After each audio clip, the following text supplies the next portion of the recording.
இது நிஜம், நமக்காக நிகழ்ந்த நிஜம். இதை தாங்கிக்க முடிஞ்சா தாங்கிக்குங்க.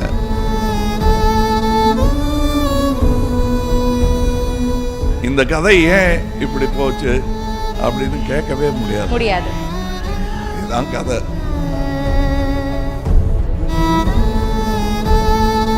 இந்த வீரருக்கு நிகரான வீரம் வீட்லயும் இருக்கணும். ஆமா,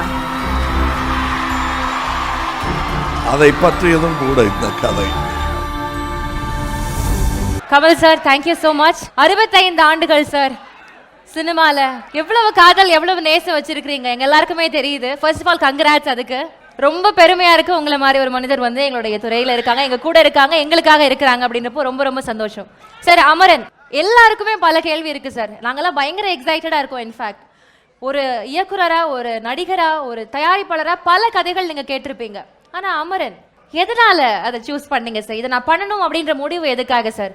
கடமை, கண்ணியம், கட்டுப்பாடு, குருதி பூணல், சத்யா, அந்த வரிசையில் அடுத்த அமரனா? அந்த வரிசையில் சொல்ல முடியாது. வணக்கம், வணக்கம், அனைவருக்கும் வணக்கம். கடமை, கண்ணியம், கட்டுப்பாடு, குருதி பூணல் இதெல்லாம் புனை கதைகள். இது அது அல்ல. இது நிஜம், நமக்காக நிகழ்ந்த நிஜம். இந்த கதை ஏன் இப்படி போச்சு அப்படின்னு கேட்கவே முடியாது.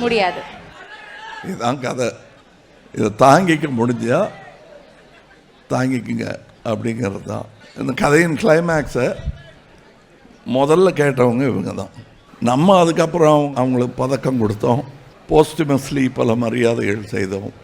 ஆனால் இந்த வீரருக்கு நிகரான வீரம் வீட்லேயும் இருக்கணும். ஆமாம், அதை பற்றியதும் கூட இந்த கதை. அந்த நிஜம் அது எல்லா தாய்மார்களுக்கும் புரியும், எல்லா மனிதனுக்கும் புரியும். ஆனால் இது வித்தியாசமான கதை. இந்த கதையை நீங்க சூஸ் பண்ணதுக்கு ரொம்ப ரொம்ப ரொம்ப நன்றி சார்.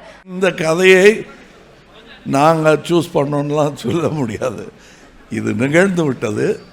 நாங்கள் இதை கண்டெடுத்ததில் பெருமை கொள்கிறோம், அவ்வளோதான். தேங்க்யூ. இது என்னமோ இது எங்களுக்கு பங்கு என்னன்னா, இது இந்த கடமையை செய்திருக்கிறோம் என்னும் பங்கு தான்.